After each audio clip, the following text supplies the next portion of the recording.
I picked up your book, Reclaiming Wellness, Ancient Wisdom for Your Healthy, Happy, and Beautiful Life, showing it on the video. I learned so much, not just about wellness, but so much more, which we're going to get into. But let's start with the basics. I always like to start with the basics. How do you define wellness? Good question. Mostly because for every person you'll ask, you'll get a different answer. Right. To me, wellness is a state of being. It is a way of living and being. And thus it becomes a daily action to help you restore balance or maintain balance. The idea, the understanding is that regardless of where you are, you have the ability to get back to a state of balance or homeostasis where you feel well. Even if you're not fully healed or fully healthy, you still feel well more hours of the day than not. So what do you need to do every single day to help you get to that point? That to me is wellness. On this final episode in our mental health awareness series, we focus on the mind-body connection and how what we feed our bodies often can create a short and long-term impact on our mind and soul. If you are ready for small, simple steps we can take, and I do mean simple, to feel better through our 50s, 60s, 70s, 80s, you definitely want to keep listening. I'm Jackie McDougall, and this is the Grown-Ass Woman's Guide.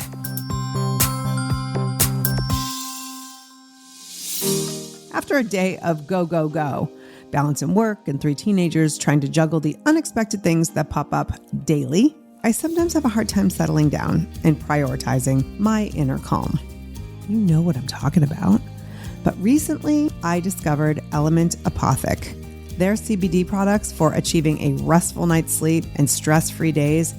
I gotta be honest with you, I had heard about the benefits of CBD, but like many women, I had no real idea of what CBD could actually do. Element Apothic's CBD-infused wellness and body care products combine the healing power of nature with the ingenuity of science. And they are transparent down to every ingredient, so you know exactly what's in there. Give yourself or someone you love the gift of wellness today. Visit elementapothic.com/GA Woman and save 10% with promo code GA Woman.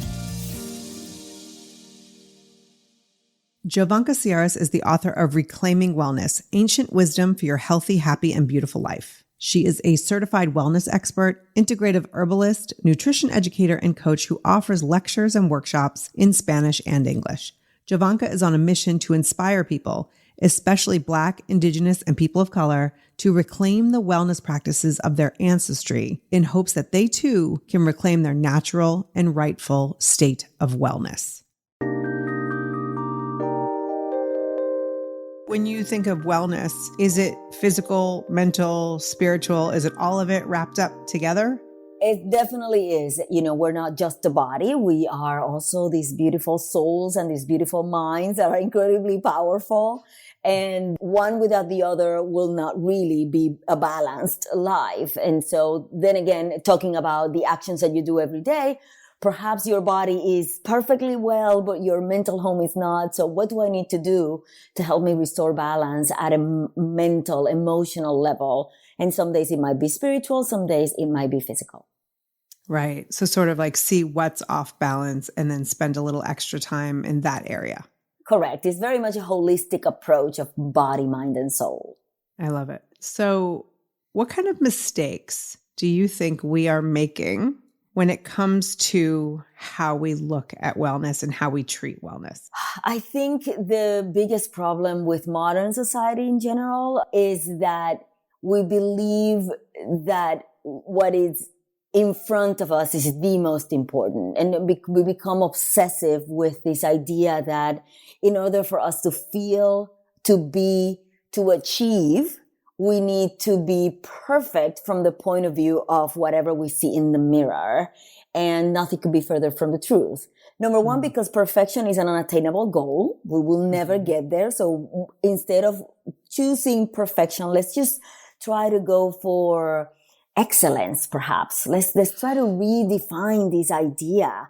And in the book, I talk about the idea of decolonizing the mind. And one of the very first things of this idea is we no longer need to abide by the rules of this society that tells us that unless we fit in these buckets, we're perfect. Yes. We're going to find our own way to define our own quote unquote perfection or excellence. That is so true. We look at the physical, how we present ourselves physically as some sort of indication of whether we are well. Yeah, or we are everything else. Right? We're worthy of love. We're worthy of success. We are any and all the things. And we've been indoctrinated to the point that women, try to rush into a particular ideal. Men feel the need to be either opinionated about those ideals or somehow make us feel like we're not, well, or we're not worthy of. And I keep going back to that word, worthy of, because it starts from us. It starts from us understanding that we are worthy. If tomorrow you have no ability to see and look at what you judge in the mirror every day, you're still very much worthy, aren't you? So what can we do every single day to recognize that there's many other parts of us and we're so unique and amazing and beautiful that we deserve, we are worthy of fill in the blank, whatever your goal in life might be. Right. That is something I'd never thought about it that way. If you lost your ability to see, would you still be worthy or would you be more worthy because you're not harshly judging yourself? According to Jovanka, many of the most popular approaches to mind, body, and spirit wellness are rooted in age-old practices from around the world and come from communities of color. But more often than not, they are primarily marketed to and used by the cultural elite. There's a whole industry out there of products and services and some of the different modalities that you mentioned, herbalism, meditation, visualization, yoga, hypnosis, etc. They've been around for hundreds of years. They're multicultural, powerful modalities that basically white people have taken over as if we've introduced them to the world. Yes, we're going there. This is amazing. Yes, it's these, whether you would think of it as unfortunate or not, the reality is that most of us have been exposed to some of these beautiful wellness practices through the lens of the dominant society, right? Mostly. And if you go to these wellness practices, whether it is a conference or a yoga class, or, you look at the products that are available for sale, they seem to only cater to this one demographic, right? Mostly female, mostly white, mostly wealthy. Right. And the thesis behind the book is that these practices belong to all of us because they have been part of us and our ancestry for thousands of years. Yes. If you look deep and back, I talk about the use of plants as medicine and many other things. A plant is one example. You realize that every culture in the world has used these plants to help us attain either healing or levels of spirituality and emotional health. So it's time for us to recognize that they're ours, they're part of our lineage, and it is not only our birthright, but we deserve to reclaim them in order to help us reclaim that state of wellness. When do you think that began to occur, where the lack of diversity and inclusion in these modalities, like you said, that were created thousands of years ago, all around the world by Black and brown people. And there's so many powerful things. And we now see them as some of them, quote unquote, woo woo. Some of them, I will say, if I think about the last 5 years, every yoga class I've ever been to was probably taught by a white woman. Yeah. Meditation is everywhere. Yeah. Everywhere. People are popping up as meditation coaches all over the place. Where did we start to, in your opinion, where did that start to happen? Yeah. I think it was a combination, nature has this amazing way to bring things back, what comes around goes around kind of thing. Mm-hmm. And I think, when the first Europeans came to the New World and decided, all of this stuff doesn't belong. We're not going to go with that. We're going to burn books and we're going to, put you in this bucket and turn you into a Christian and help you, go back to quote unquote civilization. And then those same people became us, right? Became us in this Western world and started to realize that we're moving away from our nature. And so a few curious people went back to all kinds of different corners of the world and started to rediscover these practices and then said, I'm just going to bring them back home. And I think the original intent was good. It was like, I think this is actually a positive practice and I want my people to also embrace them. Right. And with it, it became very much what modern society does. Well, let's see if we can make money doing this. Right. We started to shift these ideas of these practices that were part of us and were spread from person to person for free. To an ideal that it's like, this is actually really powerful and it has the ability to help us be better. I'm going to try to monetize it. And so 50 years later, we now believe that essential oils come from Utah. And the things that these kids from, Silicon Valley walk around with on their necks is actually somehow it was developed in the 90s or something. It's silly. Right. I love that you're speaking up and calling this out because without awareness, we can't get to where we need to be. How do Black and Brown people reclaim their modalities, their wellness, and how, it's a two-part question, and then how do white people like myself continue practicing if they're helpful modalities, but at the same time really respect and appreciate and celebrate the people who created these modalities?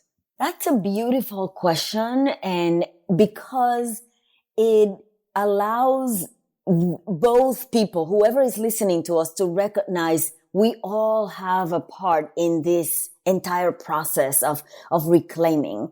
And if you are in that dominant kind of group of people where you control the space is now yours, you control the practices, you have ownership of them, it's important that we open the spaces, right? And allow us, the people in the wellness industry, whatever color of your skin or socioeconomic background, to tell other people that are not in those spaces, this space is yours and I want to welcome you. I want to make you feel welcome. And it starts by listening, right? What do I need to do to help you embrace these practices that are yours to begin with?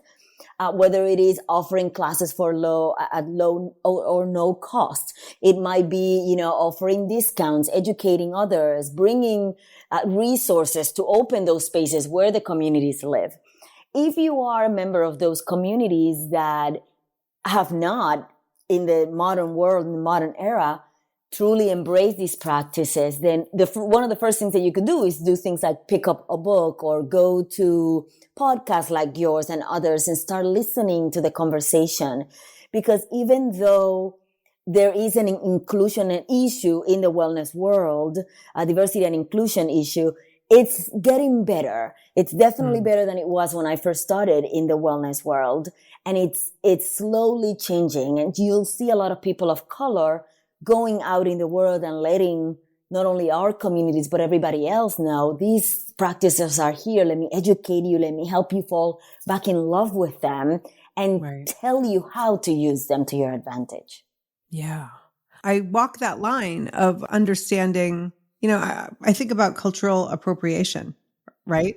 Versus cultural appreciation. And as a white woman, I appreciate so many different cultures and I want to appreciate them and I want to understand. I mean, there's a reason that people practice these modalities. They're powerful and they're helpful.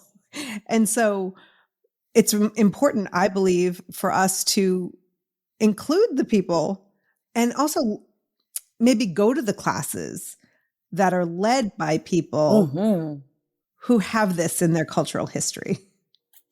It's also incredible. When I was writing the book, I thought I knew, right? I am a Black and Latina woman. I come from a family that embraced a lot of these practices. So I thought I was in the know, and I've been practicing this for 15 years. And once I started to open up books and research, you start realize how much more there is to know, and the stories from these elders from every corner of the world were so amazingly beautiful and poignant and exciting. And I had all the beautiful emotions. The wealth of knowledge that you get from accessing these practices from another's point of view is truly incredible. Yeah. And staying curious about the history. And not just taking what we've decided. Right. So let's go back a little bit to when you started to practice some of these things and get into wellness. Were you always interested in wellness growing up, or how did that happen for you? I was always interested in biology and science and the human body. And I grew up in Puerto Rico where, in a relatively uncomplicated, simple, happy childhood where we didn't go to doctors. We went to doctors once every 3 years to get vaccinated or whatever it was. But I had a grandmother that used the wisdom of the earth. She had a 4th grade education, but she was an avid reader. And every time somebody had an ache or a pain, she would just go back to the yard and would come back 10 minutes later with some sort of concoction. You never questioned it. You just simply took it. You trusted her and you felt better, more importantly. And so that's what I grew up with. We didn't really call it plant medicine or herbalism. It didn't have a fancy name. It was what my grandmother did. Moving to the United States as a young adult, I moved away from that lifestyle. Like many others thought, I'm too smart for this. I don't need any of this. I'm just going to go out into the big city and do my thing. And my body rebelled and started to fall apart relatively young. So it was a blessing in disguise because I had conditions that were not life-threatening, but they smacked me down enough to help me understand something is amiss, and I've moved away from what is my nature, and I need to go back to it. I need to reclaim that. I know my body knows what it is to be well, and I can take it back. Right. And you're like, oh, my poor grandmother, who I ignored her, and she had all the answers. She had all the answers. I miss her to this day, but she was wise beyond her education level and her years. Yeah. And so where did you start when it came to wellness? Did you just take it all on at one time, or did you kind of bits and pieces? Yep. As a type A type of person, I had several health conditions. So they were all over the place. I had IBS, irritable bowel syndrome. I had a couple of ulcers that had healed on their own and reopened, endometriosis and fibroids. So I had a lot of pain, a lot of discomfort, inflammation. And so I did everything you can imagine. I changed my diet. I went from one extreme to the other, changing my diet to a whole foods plant-based diet. I embraced meditation, hypnosis, Ayurvedic medicine, traditional Chinese medicine, and slowly but steadily my body started to heal and started to react. And so I realized that this information wasn't available, at least not to me. And I was like, it's unacceptable to me that this is not readily available to all of us. And so I took it upon myself to educate others. And that's when I started teaching and writing and going out in the world and standing in a soapbox and telling people, this is amazing and you need to embrace it. Right. Did you feel different almost immediately? Because I think that's what a lot of us will try something, quote unquote, try it. And if it's like, you don't get immediate results and like, I feel amazing, like a new person, then we just go, it doesn't work. So how did you resist the urge to just drop it all?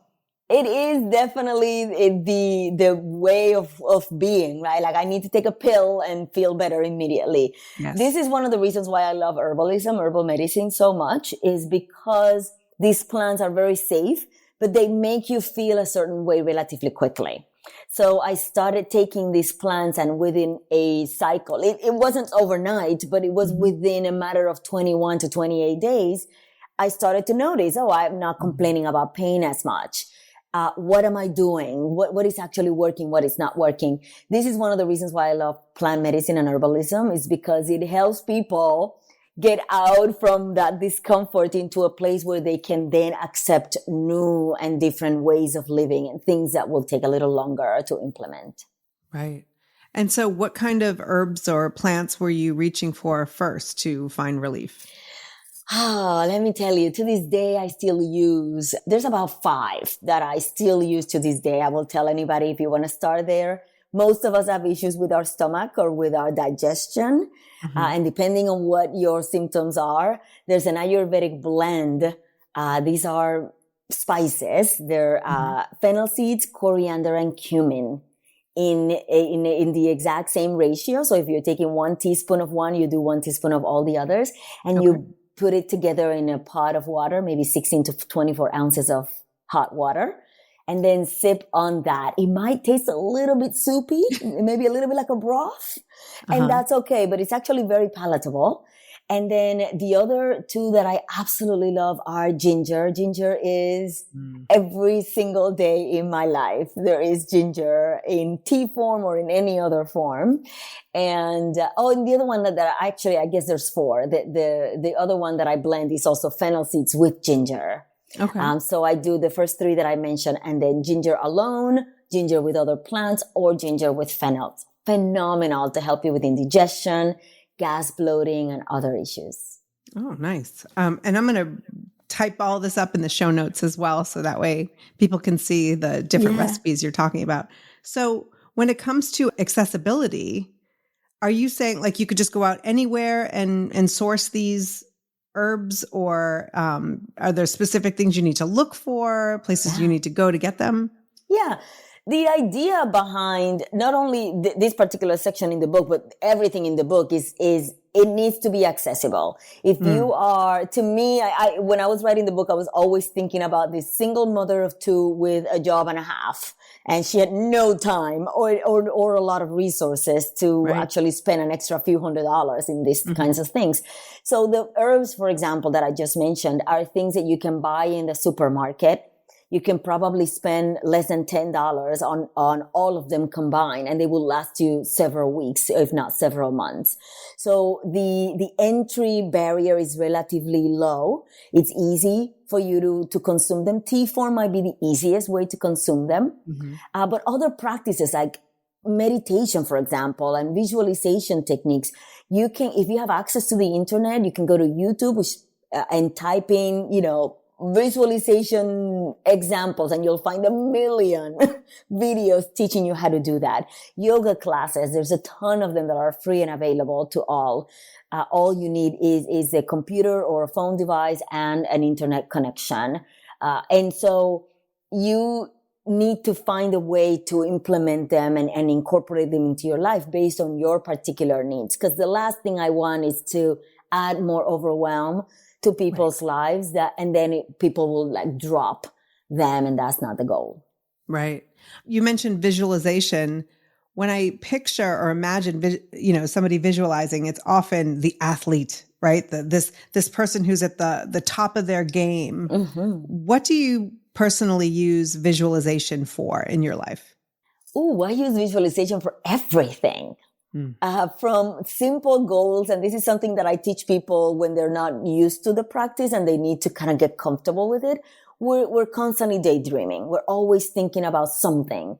So visualization is a type of daydream. It's a little bit more specific, and it has a little bit more structure to it, but it is just in essence a type of daydreaming. So if you are looking for parking, I will, just before you get to the location, you start visualizing that parking spot that is right there, right? It's in the present, it's tangible. You can almost see it in your mind. That's a form of visualization. And it's a perfect example of a muscle, of an emotional muscle that you're exercising to get comfortable with that idea.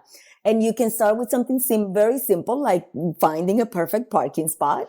And eventually you'll move up from there and start visualizing that perfect job or that perfect partner or that perfect, whatever it is, that perfect body and that perfect healing state that you're trying to attain. Right. I love that. And our brains are kind of lazy. They don't really know the difference between what we're visualizing and what's real, right? That's true. And it's also a clear indication that we can create our own reality, right? Like you are visualizing, you're making a thought in your mind and you're following through with a process, right? We're not just sitting in our sofas, daydreaming of this beautiful mansion that we want to have one day without actually going out there and hustling. Mm-hmm. So it's important that we understand that we're not just daydreaming. We're actually doing active practices that will get us to our goals. Right. Because I think when you visualize something and you've seen it in your head, then you can go and sort of put forth the action. Correct. That you already saw. Yeah. I also tell people all the time, because I'm actually getting people excited about the idea of using their hands to like plants, maybe plant little herbs, maybe cooking herbs, or if you have a yard, you can just plant something that you can eat eventually. And I'm like, you visualize the fruit tree at the end of, that you can pick the tree, but you have to understand that you have to plant the seeds first. Right. You have to, you have to water the thing every single day. You have to look at it. You have to go Google it and find out how is it that this thing is going to grow and turn into a beautiful, tree that you want to enjoy eventually. Right. It's like having one tool. Visualization is the one tool in your toolbox, but you need some other tools as well. Absolutely. Like action. Awesome. And so if someone's listening now and says, I'm really interested in more of this wellness, this natural wellness, ways that we can, I feel like it's more reconnection to our bodies. There's so many messages out there of like, move this many steps per day and do CrossFit and run these races and that's great if you're into that. But I was reading that you look at movement and wellness and all of it as a way to love yourself and not to put another thing on your list. Yeah, absolutely. It's the thing that you do every single day. Our goals is to live to be 80 or 90 in good health, right? Mm-hmm. So what am I doing every single day that's going to get me there? I don't want to get to 50 and then say, oh, I should have done something 10 years ago to prevent what's happening today. But it doesn't need to be as cumbersome as it is when you think about, I have to do 10 years of like regular movement and good diet and all that. It sounds overwhelming. If instead you say, all I have is 24 hours. This is all I have. What am I going to do today that's going to honor this amazing thing that we call a body? Yeah, every so often you're going to have a bad day and have your pint of ice cream and maybe another day is your birthday, but you don't have a bad day every day and you don't celebrate your birthday every single day. So today, if I'm going to have French fries, what else can I have that's going to help balance those French fries so that I know that I'm honoring my body the best way I know how? Does that mean, am I including more vegetables in my diet? Am I moving a little bit more? Am I doing practices that will help me feel content and happy and joyful from the inside? Right. It's not punishing yourself for having fries. It's balancing yourself. No, we've been indoctrinated to believe that healthy diet it's somehow bad, like it's work. A punishment. It's a punishment and it's not. Like, is this, I also use this analogy all the time. I tell people, if you buy a Maserati or a Tesla or one of those big fancy cars, you're so excited about the car, right? You're going to take it to a mechanic. You're going to ask them, what is the best oil and the best whatever it is that we put in cars to make that car and you're going to spend your money making sure that that car stays healthy and strong for you for many years, because it's an investment. It's an emotional investment and it's also a physical investment. Your body works exactly the same way. This is a Maserati. This is a 5-star hotel and I'm going to give it the best oil I can potentially afford because I want this body to carry me through into my 50s, 60s, 70s and beyond. Yes. I love that you can go to the grocery store and get the herbs that you mentioned earlier for less than $10 for all of those. But you talk about plant-based eating. And I've been to farmers markets and I drop a pretty penny at the farmer's market. Number one, what are the benefits of plant-based eating? Okay. So we know there's a lot of data out there, scientific data and anecdotal data show that goes back thousands of years in some cases, showing us that a whole foods plant-based diet is the best diet to help us reduce inflammation and prevent diseases of what we know the modern era, modern man's diseases, heart disease, cancer, Alzheimer's, diabetes, and others.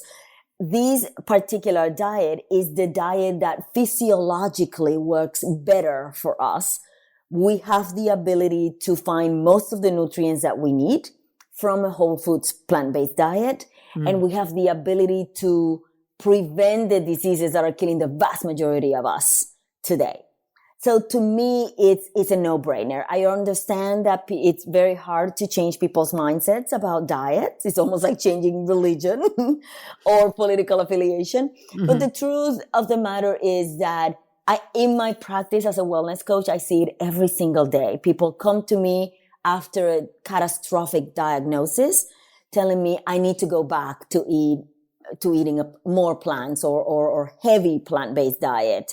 How do I do this? So what I'm trying to tell people is, if you cannot give up your cheese, for example, don't give that up just yet.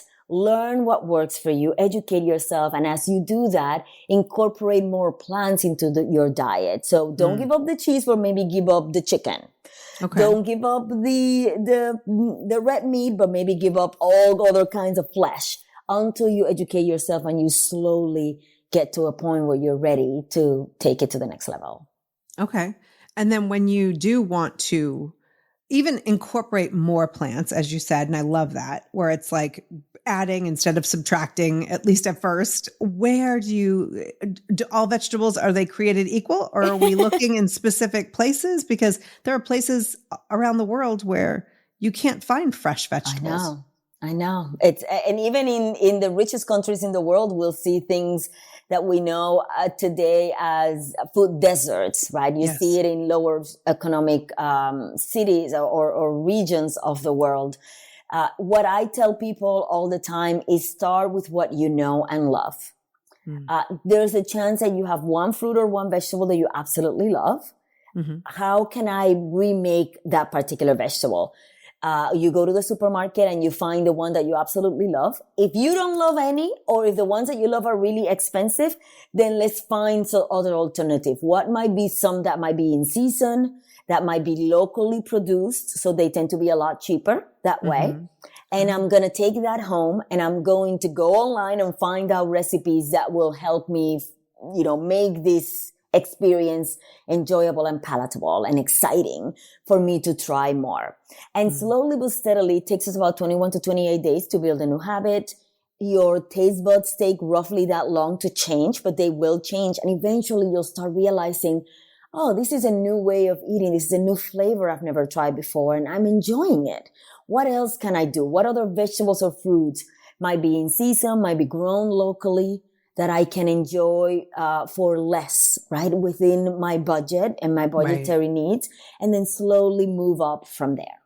Right. And in some places we could grow them ourselves, right? If you're lucky enough. But even if you live in a big city and you don't have a yard, you can grow a lot of vegetables in your windowsill or any area of the house where you have natural light coming in.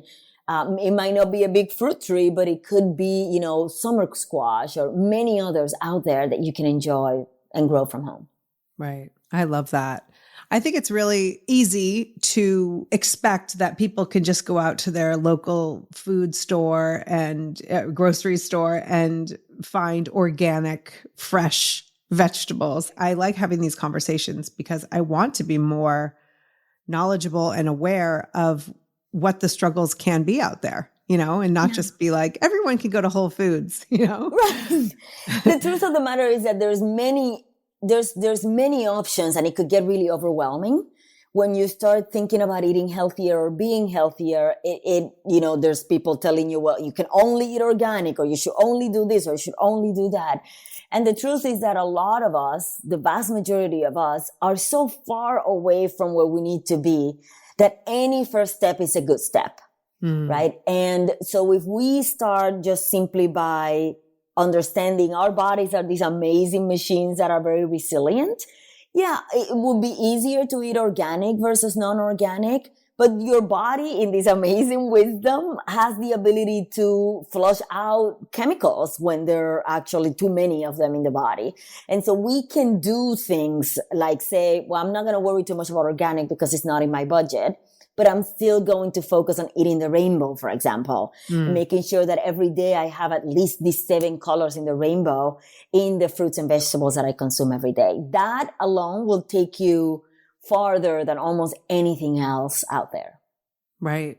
Absolutely. And there are other, consequences of eating locally and eating plant-based when it comes to, carbon emissions and all of those other things that I'm not educated on. So I'm not going to go too far down that road. But do you find the benefit of being part-time plant-based? Oh, absolutely. I mean, 90% of my clients are not plant-based, and a lot of them are not interested, or they're like, I want you to, they want to rein me in all the time. They're telling me like, I'm going to still celebrate the 4th of July or Thanksgiving or whatever it is. I would rather have somebody tell me every single day I'm consuming a lot of whole foods, a lot of plants, a lot of color in my diet, a lot of live foods, so a lot of raw or lightly cooked vegetables, then I am going to be too concerned about somebody proselytizing over whether or not you should be fully plant-based. That's not the goal. Right. That's great. And so a lot of the women who listen to the show that, they're over 40, many of us have, perimenopause, menopause, body changes. Are there steps that you have seen in your experience? Like what would be the top 3 or however many things that we should be doing as women over 40 to feel more well? Like if someone came to you and said, I have 5 minutes to talk to you, what are 3 things I can do to feel better? What would you say? Perimenopausal and menopausal women are my bread and butter. Yeah. So I hear that all the time. The first thing that I will tell you is that you need to reclaim your space and your time. What does that mean? It means once a week, ideally on weekends, since it's where most of us have time to free, you want to walk around your house and find the space that you want to reclaim. It could be the bathroom. It could be the yard. It could be a den in the house. Then you're going to reclaim the time. When is this particular space empty for a minimum of 20 minutes? It may be that you have to wake up half an hour earlier. It might mean that you have to come home a little sooner, whatever it is, so that you can reclaim that space and that time. That's step number 1. Okay. Step number 2 is find the practice that will help you bring back your energy. Remember, we as women are caregivers. Even if we're not mothers, we give, and we are depleted. So what do I need to do to help me reclaim that energy back and replenish? It might be meditating. It might be listening to a podcast. It might be having a good old cry. It might be reading a book. So where that space and that time, you're going to find the practice that best works for you. And the reason why I'm not giving you specific is because it will be very different from one person to another. Yes. And then the third thing will definitely apply to all, and is to make some ginger root tea. It works for almost everyone, regardless of your constitution or in your particular circumstances. It's grounding, is warming, but it also could be actually very cooling if you're the one that feels a little bit overheated. It helps you balance your body in a way that just almost no herb out there I have found that helps you. It's almost like a mother's hug. It's like a grandmother's hug. It's a beautiful gift that you can give yourself. It helps you speed up your metabolism. So if you're trying to lose weight, it's actually great for you. It's an analgesic. I can have an entire episode just on the benefits of ginger. That'll be next time. Yeah, so make your tea. Yeah, just make your tea the night before, right? So you're not spending 20 minutes making a tea and that now your time is gone. I tend to have my little root tea. I buy these big roots of ginger and I slash in with my knife. I just cut them in little slices, maybe the equivalent of 3 or 4 tablespoons. I'm going to add about 3 or 4 cups of water and boil it for about 10 to 15, a little less than 10 minutes actually, until the water gets yellow. You can then put that in the refrigerator and that will last you 2 or 3 days. That's it? It's just the ginger and the water? Just the ginger and the water. Okay. If you need to, you can also like use different sweeteners and stuff if that's what you need, but it's actually really, really yummy on its own. And my suggestion is when it's time for you to reclaim that space and that practice, you're going to warm the tea, the 1 cup that you need, and bring it into your space and then just do your thing. Nice. Nice. I mean, seriously, you could just provide that tip, the 1, 2, 3, and we would be done. That was great. Yeah. You will remember me. You'll be like, oh my God, this is so simple, but so powerful. Jovanka's book, Reclaiming Wellness, is available wherever books are sold, or you can visit grownasswoman.guide/episode 165 for all the links and recipes to her recommended teas, along with a full blog post. Before we go, I like to ask for some parting words, and Jovanka did not disappoint. Whether it is this book or any other that you're going to pick up or listen, whatever it is that you're doing to help you, know that when you're doing that, you're honoring your ancestors, you're honoring your lineage, regardless of where that comes from, and you're honoring the people that you're passing this amazing knowledge to. So it comes full circle. It's a gorgeous gift to yourself as an honoring to the people that came before you and as an honoring to those people that you love that are in front of you that you're trying to take care of every day. Thank you so much for listening. As always, it's my goal to reach millions of women and help them get the support and resources they need to live their most badass grown-ass lives. If you can help me do that by sharing the podcast, YouTube channel, or blog with a friend, and if you feel inspired, please share a rating and review on your favorite podcast app, comment on the YouTube channel, or leave us a review on our Facebook page. Any of those things would work and be very much appreciated. I'm Jackie McDougall. Until next time, remember, you are a grown-ass woman. Act accordingly. Spring has sprung, and with the change of seasons, sometimes comes an increase in vitality. If you're feeling in the mood for a little more personal time, may I suggest Coconut? Coconut is all about providing clean and natural ingredients when you're enjoying your most intimate moments, with or without a partner. Naturally safe products developed by people who are obsessed with quality. Get 15% off with promo code GROWNASS at grownasswoman.guide/Coconut. That's 15% off with promo code GROWNASS at grownasswoman.guide/Coconut.